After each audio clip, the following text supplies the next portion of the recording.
Good morning, everybody. Let's just get a little bit of interactivity. So I'd love to get a quick show of hands. How many people checked their Facebook feeds this morning? There you go. An awful lot of people. How many people looked at their WhatsApp feeds? Messenger? Been onto Instagram this morning? Posted Villa? I'm sure. Anyone got an Oculus headset at home? Been playing? Look at that. Fit XR? What do you play? Son's got it. Anyone? What do you play? Amazing. So all of those platforms are owned by Facebook. I'm sure most of you know that, but sometimes not everyone's aware that all of that comes under our stable. I think some of the most exciting stuff at the moment is the Oculus. It was interesting, what you wouldn't have seen that I could see is that literally most people put their hands up for all of those. And then we got down to Oculus. Oculus is the virtual headset, the VR Quest. We just had 2 people in the room, but I've also got it. And we talked earlier about these virtual meeting spaces. I think what's really exciting is that we've just talked about the metaverse in terms of we've gone from Zoom, but what if we're all sitting in a virtual world where we can actually interact with people? And that's literally here now. We're starting to do that as a way of working at Facebook. But anyway, enough about what's going on in the Facebook world. What I'm here to talk to you today about is what's been changing in consumer thinking and behaviour around their views on changing and converting to electric vehicles. And we've conducted some research that, like I said, Neil saw the first cut of earlier this year, and we've added to that research that I want to share with you today. It's got to go the other way. Now, I started work within the automotive industry back in 1999 at Volvo. So I've got 20 years of experience in the car trade. And for many of those, like yourselves, my car was delivered to me every 9 months, brand new vehicle. I never had to go into a retailer and buy one. I never actually had to go into a retailer and service one. The last 7 years, that's all changed. I now pay my real money, my own money, to go and buy cars. But whilst you're in the industry, I'm all too familiar with the fact that we don't really know what it's like to actually go and buy a car ourselves. So I recognise I've got a very young audience today. Some of you might not be able to go back with me to 1980, early 90s, when you had to go and buy your first home computer. But if you do remember that moment, you might have walked into a Currys or a Rumbelows if they were still around, and you'd have been faced with a whole shelf of computers that talked about RAM, processing speed, megahertz, and all those numbers would have been complete jargon. And then you might have actually cringed the minute someone came up to you and said, "What are you looking for?" Because you'd have not had a hope in hell of what you were looking for. And I want you just to put yourselves in the shoes now, if that's what's happening to the people really in this marketplace at the moment. All we've ever known is ICE, and now we've got to get our heads around mileage, charging rates. And that's really complicated. And what I'm going to show you is the research we've done with consumers to find out actually how big those fears are. Now, and actually, sorry, just while we're on that previous slide, it's to the point where they just don't know what questions to ask and they don't even know what to type into Google. And we're not helping that because, again, if you think about when our phones got unplugged from the wall and we could actually start walking around a house and actually going outside our house with a mobile phone, we called the phone a mobile phone. And yet, what has the car industry done with electric? We've called it a vehicle. Now, how many people talk about the thing on their driveway as a vehicle? It is a car. So people on our platforms are searching for electric cars. They are talking about their electric car experience. And that's not us as an industry, what we are actually telling people we're selling. So we've got a massive disconnect from the outset. The second thing is obviously we go and add BEV, PHEV, MHEV. I'm still confused as to which one I might need next. And now try and put yourselves in the shoes of a poor consumer who didn't understand what a megahertz was 20 years ago. They certainly don't understand what a BPHEV is now. So I think we've got to dumb ourselves down a little bit and put ourselves back in the shoes of the real world and real people. And thank you for that laugh, John, because that really is what's happening. So we wanted to dig into this. We conducted research late 2019, early 2020, so over a year ago now, with a number of focus groups in different markets, but specifically I want to talk to you about what was happening in the UK. We went across the country, so these weren't just Londoners, this was Scotland, Manchester, Brighton, and we were looking at people that had either bought an electric vehicle car in the previous 12 months or were looking to buy a new vehicle in the next 12 months. We then added on top of that platform research because we can see what people are talking about. And then most recently, we, in May and June this year, extended that and did a 10,000 consumer study across the world. So we opened up to a lot more markets, and we studied 1,000 people in the UK and 9 other markets. And now if there's any statisticians in the room, you will know that is absolutely statistically robust. So the data that's come out of this is now telling us what the majority of consumers out there are thinking. And please, if you want to take pictures of these screens, because there's quite a lot of data on the slides, if you want to take a picture and zoom it in, as I normally have to because my eyesight is rubbish, feel free to steal any of this data because it's all publicly shareable. So first of all, I'll go back to this data that we studied early 2020 and what the groups were telling us. And we cut the findings basically into 3 motivational reasons why people typically buy a high-ticket item. And that's the pleasure the item gives them, the status, and actually its functionality. How does it work? How does it operate? And what we found overwhelmingly is the reasons why people were excited and motivated to buy electric cars were emotional, and the things that hold them back are very rational and functional, and I'm just going to explore that. So it doesn't surprise you, again, quick show of hands, how many people have driven an electric car here? Yeah, and anyone not? Just small minority, right? So again, this room knows what the driving pleasure of a car is. We found as people owned a car, the longer they'd owned it, the longer they'd owned this electric car for like 12 months, the more pleasure they got from it. It just kept paying back and paying back and paying back. They suddenly, a bit like when you first put reverse sensors on your car, couldn't believe how you ever parked without them. These people now can't work out how they ever drove an ICE before, because they're fun to drive. You know, they all understand the acceleration, the nippiness, the agility that the cars bring them. They talk about how smooth it is to drive and that taking off from the lights and not having any lag. They love that. And really interestingly, I've never seen this communicated in a single advert, and I look at an awful lot of EV adverts at the moment. The calmness, the serenity, this well-being, you're in a space that's suddenly quiet and calm and smooth. And so people talk about the benefits of their phone calls are clearer. The music, their in-car entertainment system, we spend thousands on those in-car entertainment systems. We don't spend that in our front rooms. And suddenly you can hear it and you can enjoy it. I've not seen a single advert talk about these benefits. All we flash in front of people is feature, feature, feature. And we're all marketers. And we know that's the wrong thing to do, but all the adverts talk about features. We don't talk about these pleasurable benefits. And customers are evangelising about them. It's the biggest reason why they love having the cars they've switched into. Now, you go and ask why people aren't buying an electric vehicle. I looked at the Auto Trader poll. You did a brilliant thing on Facebook this week saying, I would buy an electric if. And there are far too many petrol heads out there saying, if you put a petrol engine back in it. It was probably the most popular comment on your survey. And it's like, how ironic. These idiots have not got inside a car to realise how good they are. And of course, they're always going to be the people that will never convince. They'll always have their little dragsters and races. But the majority of people just haven't driven this bloody car. So what are you doing to get more bums on seats? And I do say that with a huge amount of assertion, because I sat in a dealership just 2 weeks ago having my 2-year-old vehicle serviced. As we know, that vehicle has got a damn amount of equity in it right now. So the right salesperson, while I was sitting there for 3.5 hours on my laptop doing my work, waiting for the car to be serviced, could have put me in their electric vehicle. Nobody came to talk to me. Nobody said, I've got an electric vehicle out there, have you tried one yet? Would you like to go for a spin in it? In fact, you're here for 3 hours, go to a country pub. You're like, why is this not happening? Please, please, please tell me. If you guys are doing it, brilliant, but my experience of one was that's not happening. And I just think, are we really missing an opportunity if considerers don't know how good these cars are? And we're not telling them. So I'll leave you with that thought. The next one is status, and status is really important, and obviously more important with a premium vehicle. But how we feel about the purchase we've just made, especially when we're spending 20, 30, 40, 100,000 pounds on a vehicle, status is really important.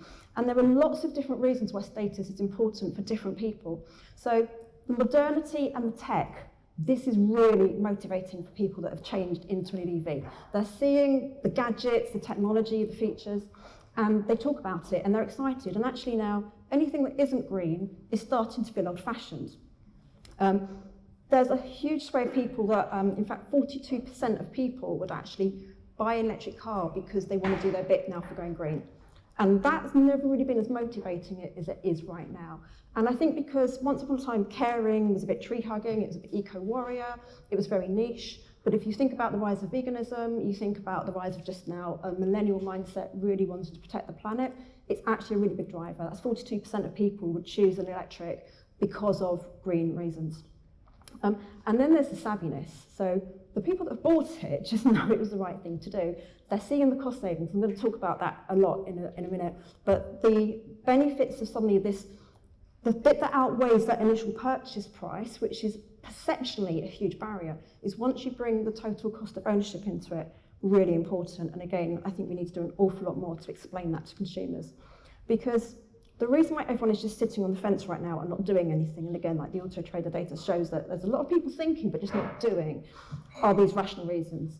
Now, yes, we can't change the infrastructure overnight. We can't convince people who can't put a charging point on their property to do that. But there are enough people that could.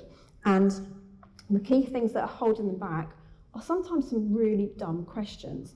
You probably wouldn't believe this, but when we were surveying people, people just go, when they're starting to think about this, can you take an electric car through a car wash? Now, I love the fact there's titters because it's like, really, people, but go back to that personal computer thinking 20 years ago. People just don't know. And I think one of the safe options, you know, like, is anyone really going to come into a showroom and say to you guys and your teams, can I put this through a car wash? No, they're not, but they're going to ask anonymously through chat and communities, and this is where we need people to help really go through some of these really basic fundamental questions about how might I live with an electric car. And I think, you know, like you said, the choice is now improving. So all the time we're doing this research, we're seeing there is more and more choice. But if you look at these kind of 4 headings, these are very big reasons why people might just go, do you know what, I'm just going to wait. Now, and actually it's worth saying, 45% of people are looking to change into an electric car because they know there are cost savings out there. Saving money on the fuel is a massive motivator. But again, I'm not seeing enough explanation out there to help people understand, well, there might be £15,000 upfront cost I've got to incur, but over time, how might I depreciate that and amortise that and make the total cost of ownership viable? And I think I was just talking to the Driven crew who are here. Where are you guys? Well, they go there. Who are doing some fabulous work on manufacturer websites. So once someone's really interested, just you can go in and you can start doing cost-saving tools. But why are we not bringing that up into advertising? Why are we not telling more people at the outset, look, slide, this is what you're spending monthly on fuel, this is what you could be saving monthly on fuel. And all of that is possible. But you can read for yourself some of the quotes as to how good it feels suddenly not to have to fill up and put £20 or £100 in your car on fuel. So in summary, owners, these guys are evangelical. Once they have made the switch, they are never looking back. The owning experience, like I said, just gets better and better and better, and it's a huge motivator, and the tech inside the cars is something they're really excited about. They have changed their behaviour about how they fuel, and obviously this is the big thing, isn't it? It's like, I no longer just stop when I feel like it and charge and fill up. I have to make a plan. But they've adapted that into their lifestyles, and getting consumers to explain how they now do that, and when they do that, and how they plan a long run is really valuable insight that considerers need to understand to be able to decide, can they make their lives behave this way? And then, like I've explained, the motivators from status. But this is what's holding those back that haven't yet made the switch.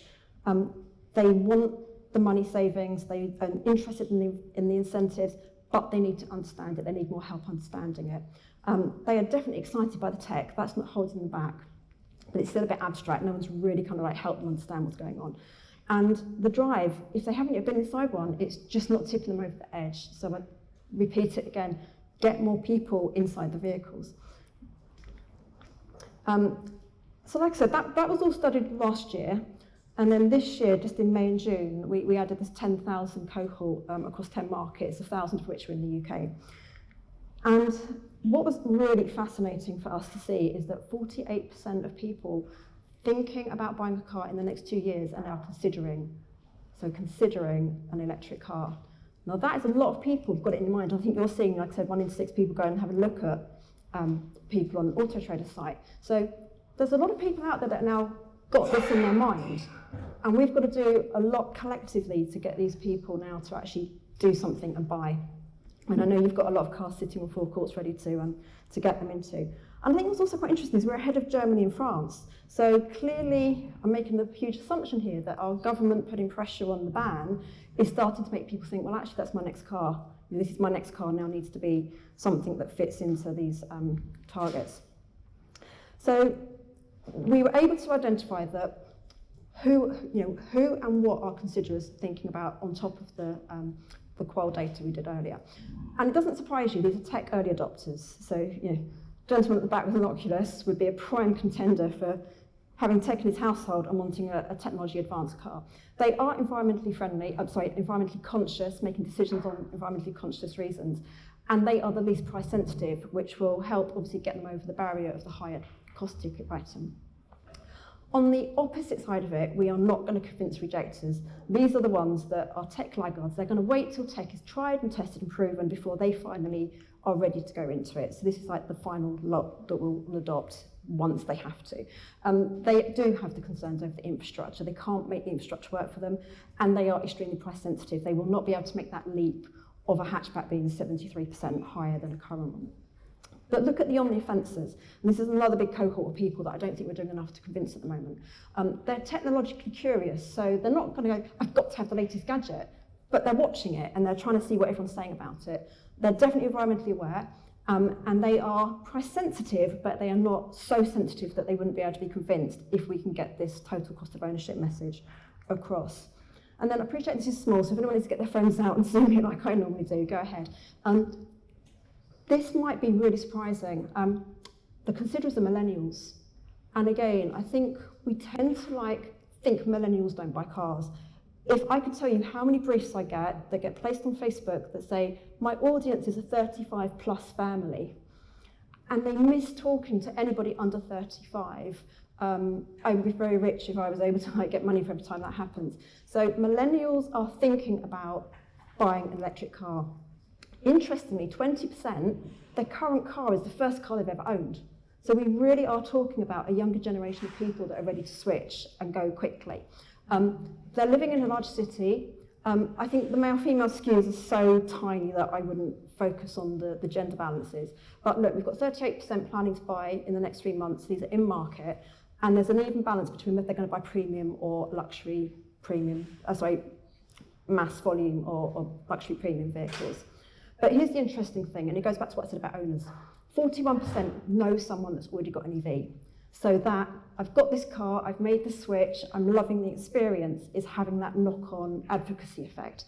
And advocacy is like an old-fashioned marketing thing. When I studied it, loyalty ladders and advocacy, it was like everything you learn. And then you come into the real world and you don't really treat your customers like, how can I make them an advocate? We obviously make sure the customer satisfaction surveys are good, but what do we do to make customers advocates and evangelists and treat them like VIPs? And I'm going to touch on that in a minute. Now, like I said, we look at the rejectors on the other side and they're baby boomers.